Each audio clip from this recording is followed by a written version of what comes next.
Katak raksasa, katak raksasa jadi-jadian. Assalamualaikum warahmatullahi wabarakatuh. Salam jumpa kembali untuk sahabat-sahabatku, sahabat YouTuber serta sahabat media, serta para pemirsa yang selalu aktif mengikuti konten-konten Ayah Sadam. Di sini Ayah Sadam akan mengupas tuntas dengan adanya katak raksasa jadi-jadian. Marilah kita simak sama-sama. Sebelumnya kami ucapkan semoga kita tetap dalam lindungan Allah Subhanahu wa Ta'ala. Salam semangat, salam seperjuangan, salam persaudaraan. Tetap kita jaga tali erat persaudaraan. Di saat itu, ada beberapa anak sekolah yang sedang istirahat. Kebetulan sekolahan itu dekat selokan. Kebiasaan anak-anak SD lebih suka main-main di selokan kebanyakan. Kebetulan kebanyakan situ banyak ikan-ikan kecil. Kalau orang bilang ikan cere. Tak lama kemudian, kebetulan yang sedang main di selokan ada beberapa anak ya, mungkin lebih dari 5. Kebetulan anak laki-laki semua, kurang lebih umur 9 sampai 10 tahun gitu. Pada saat mereka sedang asik mencari ikan, salah satu anak teriak histeris. Kebetulan waktu itu pas ada bapak-bapak sedang lewat. Akhirnya si bapak-bapak itu buru-buru menghampiri si anak yang teriak histeris. Ada apakah itu? Kata si bapak itu.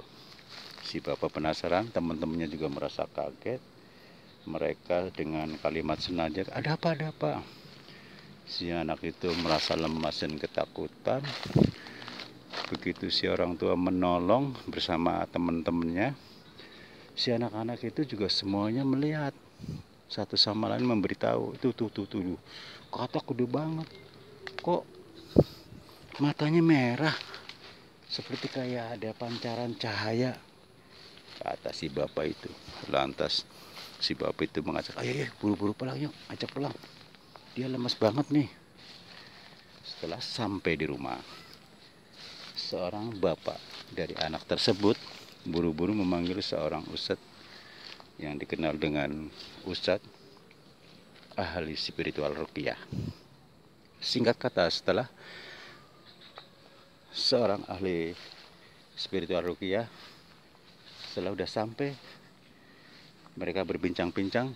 Intisari daripada pembicaraan kedua orang tua si anak tadi yang melihat kodok raksasa adalah bahwasannya menurut seorang ustadz ahli spiritual ruqyah mengatakan,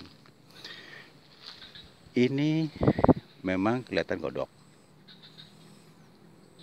Sebetulnya kodok ini adalah ada yang mengendalikan seseorang yang punya tujuan memperkaya diri, katakanlah ngiprit. Kebetulan pada saat dia perjanjian, dia menyerupai kodok, tapi tidak harus muncul sebagai kodok saja. Biasanya pada saat dia ingin mencari korbannya, ya katakanlah buat setor gitu ya, dia berubah menjadi kodok. Tapi pada saat dia nggak mencari korbannya, seperti kayak kita sama manusia gitu. Kenapa? Kodok itu kan penglihatannya tidak lepas dari bangsa jin, katakanlah yang ada hubungan dengan masalah pesugihan. Karena orang tersebut dengan niat tujuan untuk perkaya diri dengan ngiprit yang menyerupai kodok tadi pada saat untuk mencari korbannya. Jadi kalau seandainya kalau kita paham gitu ya, kodok itu katakanlah kita sakit ini punggungnya misalnya, nanti yang tersakiti yang ngiprit tadi, yang namanya kodok itu kan jin, cuman menyerupai kodok, perannya sebagai kodok. Kalau bangsa jin mana ada jin mati atau kesakitan. Jin akan mati pada saatnya nanti, tapi pada saatnya kiamat setelah manusia, begitu. Jadi siapapun yang selama ini katakanlah bersekutu dengan bangsa jin, seperti kayak ngepet, ngiprit sama aja ya, namanya tujuannya untuk pesugihan, itu selalu kerjasama dengan bangsa jin. Jin itu adalah ibarat kata pesugihan sebagai tangan kanannya yang untuk mencari kekayaan, kayak seperti tuyul, dia menyerupai tuyul, dia suruh nyari duit. Macam-macam cara orang punya kekayaan dengan cara ngiprit bermacam jenis, baik cara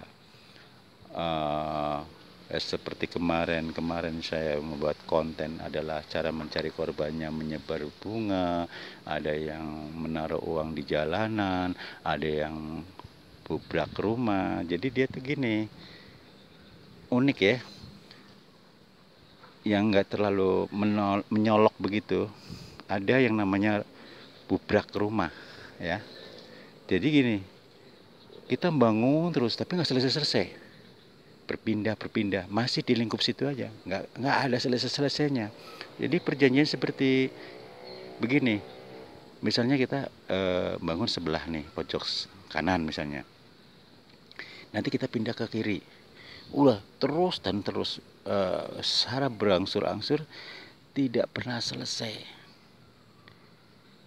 Menurut riwayat yang seperti itu, kalau kita membangun yang baru, berarti itu menandakan dia mendapatkan harta dan harta terus mengalir seperti itu. Itu menurut pesugihan. Sebagai seorang ahli spiritual ruqyah, memang kalau kita bicara masalah hal-hal gaib bermacam-macam, seperti layaknya manusia punya peranan sebagai seorang polisi, sebagai seorang departemen, MPR dan lain sebagainya. Nggak bedanya. Begitu pula bangsa jin punya banyak peranan. Pertama, memang tugas pertama jin adalah memang kerjaannya gentayangan mengelabui manusia. Di mana letak kesempurnaan manusia yang memiliki kelebihan, yaitu otak yang bisa berpikir secara nalar. Ternyata masih banyak manusia masih dipercundangi bangsa jin yang seperti tadi diceritakan tentang masalah ngiprit, kekayaan dan lain sebagainya. Mereka pada dasarnya sebetulnya mereka tertawa dan senang, ternyata manusia masih ada yang bisa gue kerjain, sehingga dia ikut terlibat masuk di dalamnya ke lembah hitam. Seperti itu saudara. Maka kita kembali kepada anak tadi. Alhasil alhamdulillah dia bisa ketolong. Seandainya dia sendirian di situ pada saat nyari ikan dan bertemu dengan kodok itu, dialah yang menjadi salah satu korbannya. Seperti itu. Karena kebetulan dia pas ngeliat seperti itu, teriak histeris, dan kebetulan banyak kawan-kawannya. Alhamdulillah alhasil si kodok itu tidak sempat mengambil nyawanya si dia. Seperti itu. Lantas kalau boleh saya perjelaskan kembali yang tadi saya katakan, pesugihan adalah tidak lepas berhubungan dengan bangsa hal-hal gaib. Katakanlah tidak lepas dari bangsa jin yang punya banyak peranan. Mau ngiprit monyet, mau ngiprit babi, mau ngiprit anjing, ada anjing. Karena dulu, jadi saya teringat ya, dulu pernah saya dipanggil ke daerah Cengkareng. Ini unik. Setiap warung setiap hari hilang uangnya 300.000. Bukan satu warung saja, hampir semua warung. Akhirnya satu sama lain tahu, oh sampean juga hilang duitnya ya, sama, berapa, sekian. Ternyata dalam jumlah yang sama. Nah, singkat kata, saat itu memang saya banyak kenal daerah sana. Memang riwayat sebelumnya pernah saya menangani para preman yang selalu tiap hari mengganggu lingkup, selalu memalak, nggak tanggung-tanggung. Kalau orang malak biasanya kan pedagang di jalan gitu ya. Ini tiap rumah dipalak. Pada saat saya dipanggil karena keresahan mereka, saya dipanggil sama masyarakat setempat, bahwasannya ini dia minta uang, udah minta rokok, bukannya satu kali, dua kali, hampir setiap hari. Padahal orang rumah-rumah biasa juga yang nggak jualan juga dipalak semuanya. Singkat kata, seorang ustadz ahli ruqyah hadir di situ. Kebetulan warga juga udah kompak. Kalau ditanya seorang peruqyah itu kan tidak kenal sama pelakunya ya. Dia tanya, dibilang saya nggak kenal, alasannya seperti itu. Dilalahnya seorang ustadz papasan malam itu jam 1 pagi sedang mengitari salah satu mobil tetangga warga yang diparkir di sebelah rumah. Pas mau nyongkel mobil, pura-pura si ustadz nggak tahu lewat, sengaja menyenggol dia, memang sengaja biar dia bereaksi.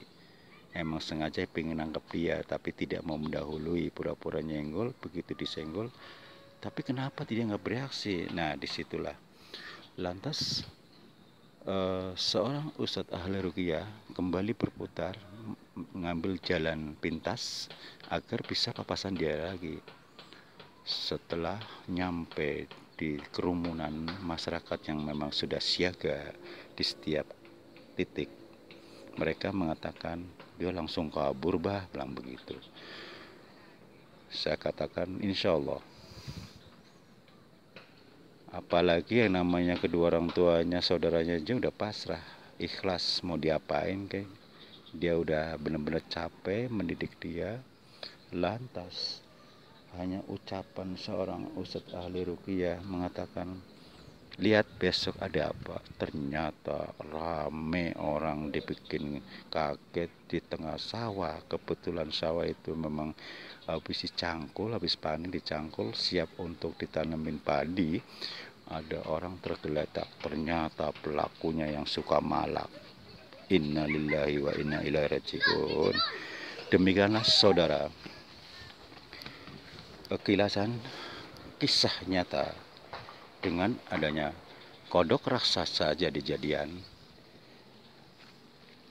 yang kami unggah untuk bahan pengetahuan buat kita semua. Semoga bermanfaat. Tujuan kami terus dan terus untuk berbagi, untuk pengalaman buat kita semua. Semoga bermanfaat. Wassalamualaikum warahmatullahi wabarakatuh.